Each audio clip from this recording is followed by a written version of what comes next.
Un estudio realizado por la Organización Mundial de la Salud ubica a Panamá en el tercer lugar en América Latina con la mayor esperanza de vida, y su población de adultos mayores se incrementará paulatinamente en las próximas 3 décadas.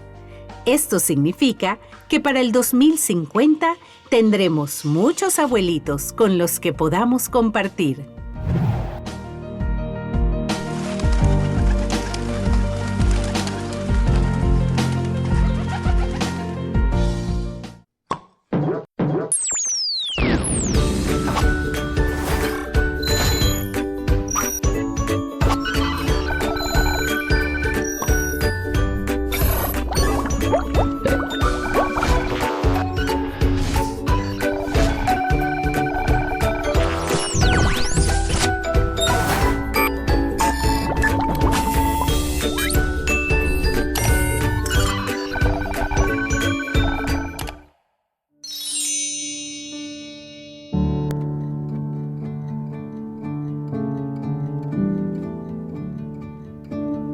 Esa pregunta siempre nos la hacen, creo que a todos los científicos, y todos tenemos diferentes respuestas, pero creo que la mayoría de las personas responden que desde chiquitos siempre fueron muy curiosos.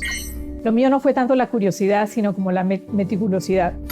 Siempre fui muy ordenada y me gustaba tomar notas, y mi papá me regaló un tablero que yo tenía en la parte de atrás de la casa y un montón de tiza, y yo me hacía de maestra, ¿no? Y le daba clases a mis amigos, a mis primas, a la gente que estaba en la casa, y la gente no le gustaba, ¿no? Pero eso me gustaba a mí. Lo que yo aprendía en la escuela lo traía a la casa, y pues me gusta esa parte de la ciencia, la parte que es el orden, la repetición, el llevar registros, observar cosas y tener ese registro y volver a visitarlo y ver cómo cambian también las cosas sobre el tiempo. Así que era parte de eso, y también ya cuando estoy un poco más mayor en la escuela, la ciencia también es un proceso que puede ser, la ciencia de laboratorio por lo menos, es una ciencia muy solitaria, y estás trabajando tú con algo que después compartes con varias personas. Entonces yo siempre de niña fui muy introvertida, y esa parte me gustaba también, de no tener que trabajar con otras personas, pero más bien trabajar en una cosa muy particular que luego yo compartía con otros. Esas 2 características creo que me llevaron a la ciencia. La neurociencia es el conjunto de disciplinas científicas que estudian el sistema nervioso con el fin de acercarse a la comprensión de los mecanismos que regulan el control de las reacciones nerviosas y del comportamiento del cerebro. Psicología, ciencia que estudia los procesos mentales, las sensaciones, las percepciones y el comportamiento del ser humano en relación con el medio ambiente físico y social que lo rodea. Doctora, ¿a usted qué lo motivó a estudiar neurociencia y psicología? Bueno, yo tenía 17 años y estaba en la universidad ya, y me interesaba en realidad estudiar medicina, pero estaba buscando un trabajo para poder ganarme una platita, y vi que había un anuncio para trabajar en un laboratorio en donde estudiaban la adicción a las drogas de abuso, como por ejemplo la cocaína y eso. Y me pareció algo interesante, y empecé a trabajar en ese laboratorio, y era un laboratorio de psicología y neurociencias, y yo no lo sabía. Ahí aprendí, por ejemplo, sobre la conducta animal y sobre la farmacología, y bueno, fue el primer laboratorio en que trabajé y nunca perdí el interés. Así fue que decidí estudiar psicología y neurociencias. For example, Dr. Britton, Gabrielle Britton, is one of the leaders in Alzheimer's research, and she built everything in the last 10 years. And Alzheimer's Center we have in Indica SAD is one of the best centers available in Latin America now. So we built from the base, and we also attracted philanthropic donation for that center from Arthur Mello, who supported for science development, especially neuroscience development in women. La idea era intentar hacer un programa de investigación que fuera prioritario en el país, o sea, algo que fuera importante. Así que entre un grupo de personas nos juntamos y decidimos enfocarnos en el tema del envejecimiento poblacional, que es algo inminente, un cambio demográfico que está ocurriendo en todo el mundo, y especialmente en países como Panamá. Como ahora mismo somos 1 de 10 personas mayores de 60, y en el 2050 será 1 de 4. O sea, más o menos esos son los números. Estamos hablando de que necesitamos un programa de investigación enfocado no solo en la salud de adultos mayores, pero en la biología del envejecimiento, que es la parte de investigación básica, así como en el impacto económico del envejecimiento, como en el impacto social del envejecimiento. O sea, hay muchas cosas que se tienen que estar estudiando que convergen sobre este tema prioritario que tenemos todos que enfrentar, que es el envejecimiento poblacional. Y la parte que nosotros contribuimos es un enfoque de estudio un estudio clínico sobre las enfermedades asociadas al envejecimiento, que son las enfermedades crónicas y específicamente las enfermedades asociadas al cerebro. Así es que hacemos un estudio longitudinal donde personas mayores, voluntarios, panameños, vienen al laboratorio y les hacemos una serie de pruebas y le tomamos una muestra de sangre y esto lo repetimos sobre el tiempo. A lo largo de 10 años la meta es haber medido a las mismas personas 2, 3 o 4 veces y poder ver cómo ha cambiado su capacidad mental, por ejemplo, y eso cómo está asociado a los marcadores que estamos viendo en sangre. Entonces es un estudio bastante interesante, es costoso, pero es imprescindible en cualquier país tener esa infraestructura.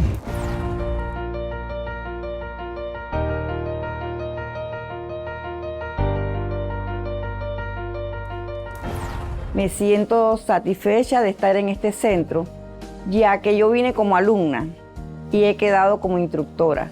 Y en realidad es una satisfacción para uno poder ayudar al adulto mayor a aprender cosas y además le sirve para económicamente.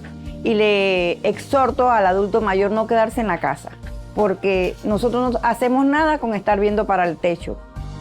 Llegué aquí hace muchísimos años, cuando me jubilé, y alguien me invitó y bueno, vine y he estado en el grupo por mucho tiempo y me hace sentir bien, porque en las mañanas, cuando sé que tengo que venir para acá, vengo con mucha alegría porque me encontré con mi compañera a aprender, porque he aprendido muchas cosas que quise hacer en mi juventud, pero no lo pude hacer, como hacer pollera, toda esta cosa de que las cuestiones típicas. Yo me siento muy contenta, yo no me veo metida en la casa. Invito a la gente que no se quede en su casa, porque la verdad que mirando 4 paredes o viendo televisión no es nada como venir a compartir. Mi faceta, ¿no? Mi faceta es la de manualidades, ¿no? Y la de tembleques. Aquí yo les enseño a cómo cortar el alambre, cómo unir, cómo verse una flor lo más natural posible, porque no solamente es meter perlas, es buscar la caída del pétalo para que se vea natural, ¿no? Acercar lo más posible a la naturaleza. Así que yo los invito para que compartan esta alegría que yo tengo, esta paz que me brinda y esta serenidad de estar con mis compañeras que estamos aquí. Yo tengo 66 años, o sea, estoy como quien dice casi nueva. La vida es corta y hay que activarse, hay que tener motivación, un buen estilo de vida, y el mejor estilo de vida es compartiendo pues la salud con la educación física. Aquí se desarrolla ejercicio básico funcionable con la flexión, extensión, torsión y respiración, donde contemplamos realmente el relajamiento entre nosotros para tener mejor calidad de vida.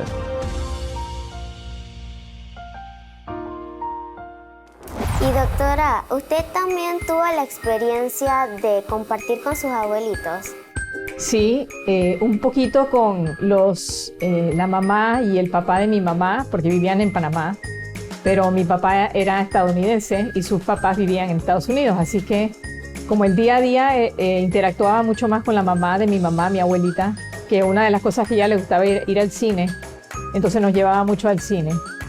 Y los veranos, cuando tenía vacaciones del colegio, iba a Estados Unidos y ahí compartía con mis abuelos en Estados Unidos, que vivían en un área muy rural, con espacios abiertos, y montábamos tractores y trabajábamos, por ejemplo, en las granjas con los animales y cosas así. Y a mí me gustaba mucho, era muy divertido. Yo tengo a mi abuelo y tiene 91 años y yo quisiera que me durara para siempre. Bueno, Si ya tiene 91 años, tienes mucha suerte porque ha vivido más de una década, más de lo que se esperaba vivir una persona común y corriente, lo normal, ¿sí? O sea que si tu abuelo tiene 91 años, tienes una familia longeva. Y eso es positivo, porque 91 años es mucho tiempo. Imagínate que hace 50 años no vivíamos más de 60 o 65 años. Así que estamos viviendo mucho tiempo. La neuropsicología es la ciencia que estudia los efectos que producen una lesión o daño cerebral en las estructuras del sistema nervioso central. Estas lesiones provocan cambios en los procesos cognitivos, emocionales y psicológicos.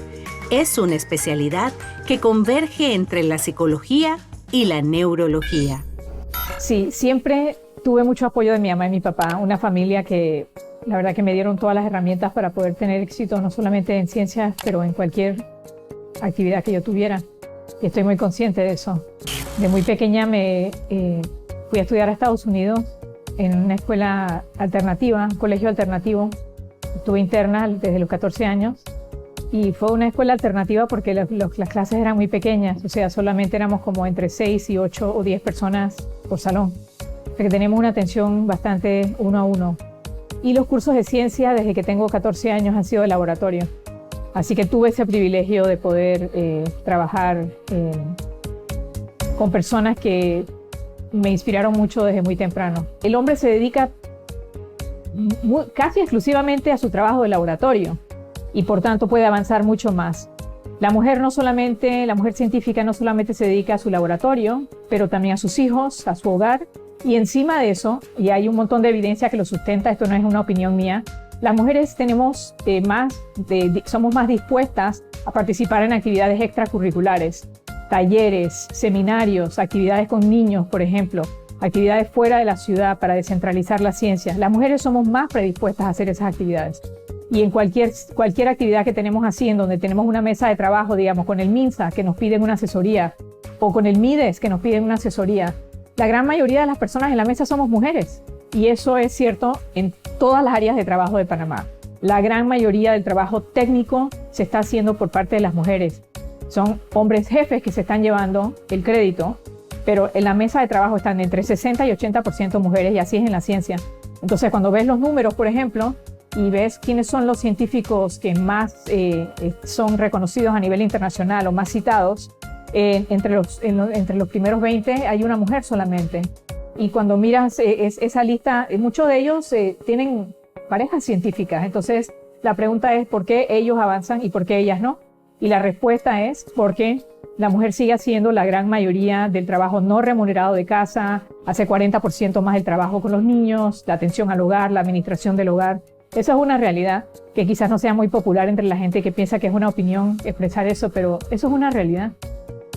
Bueno, primero que si no hubiese sido por la doctora Gabrielle Britton, yo no estuviera hoy desempeñando las funciones como tengo de doctor.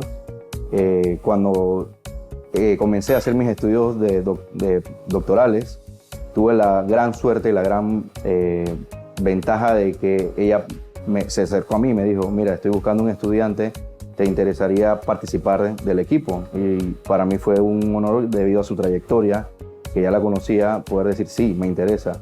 Y desde ese momento hemos tenido un desarrollo muy interesante dentro de la ciencia. Ha sido muy difícil. Esa parte sí la tengo que dejar clara, que creo que lo que vale la pena al final es que nos hemos esforzado muchísimo y dentro del equipo la doctora ha mantenido un liderazgo asombroso. Y yo creo que por muchos años he sido el único hombre dentro del equipo y eso para mí ha sido de mucho provecho porque me he podido nutrir de todas las científicas asombrosas que tenemos en Indicasat y soy el tipo de profesional que soy gracias al equipo de trabajo que tenemos, ¿no? Innovadora. En Panamá lo que hacemos es innovador y ha sido de punta de lanza. Una anécdota, hace menos de una semana nos reunimos con una investigadora en Estados Unidos, la cual nos está buscando a nosotros para hacer estudios dentro del área del Darién, por lo que nosotros hemos venido haciendo hace 9 años. Creo que eso es digno de admirar. Ella ha visto nuestras publicaciones, ha visto todo lo que hacemos y no solamente publicaciones científicas, es trabajo publicaciones en el periódico, charlas al público en general. Creo que es un conjunto. De esa forma nosotros hacemos ciencia en Panamá. y creo que eso es lo que yo tengo que decir a la doctora Gabriel. Ha sido innovadora, ha venido a Panamá para darnos a nosotros un empuje tremendo y le doy las gracias por eso.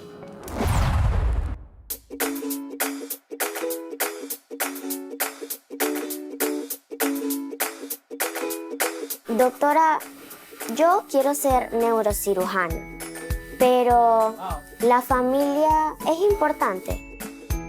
Sí, siempre el apoyo familiar es importante. Y si tienes eso, tienes mucha suerte porque la carrera de estudiar medicina y cualquier carrera que toma muchos años requiere de mucho apoyo de la familia y también de las amistades. Buscarse amistades que les guste estudiar en grupo, que parte de la diversión sea tener buenas notas en las clases, por ejemplo. Todo eso es importante. Yo, por ejemplo, siempre tuve el apoyo de mi mamá y mi papá y me considero una persona que ha tenido muchos privilegios de esa manera y me ha ayudado a llegar hasta donde yo estoy. ¿Qué mensaje le da a los jóvenes que quieren estudiar ciencias o otras carreras? Bueno, lo primero es que estudiar es su tarea en este momento, ese es tu trabajo, así que enfócate en eso, eso es la prioridad.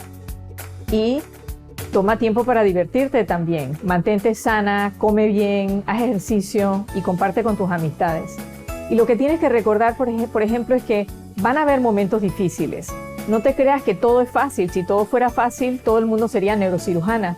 Vas a tener momentos difíciles, vas a tener retos y cuando tengas esos retos, conversa con tu mamá, con tu papá, con las personas que te apoyan en tu familia, con tus amistades y así vas a aprender a manejar también tus emociones, que es muy importante. A veces sentimos frustraciones porque las cosas se tornan difíciles, pero eso es normal y hay que saber hablar de esas cosas. Así que si tú tienes eso en mente de que la carrera que has escogido tiene sus retos, entonces ya estás preparada para los momentos difíciles, así como para celebrar los logros que tengas dentro de, por ejemplo, cuando participes en ferias de ciencia juvenil y cosas así. Pero siempre recuerda que tu prioridad es el estudio, siempre. Y cuando te estás divirtiendo, ustedes que están tan metidos en el internet y cosas así, busca diferentes fuentes científicas divertidas y aprende lo que están diciendo y compártelo con tus amistades. Porque esa es una manera muy buena de aprender, cuando tienes que explicarle a otro lo que ya aprendiste. Y así vas incrementando tu conocimiento científico de una manera divertida. Buena suerte. Gracias. Mentes curiosas.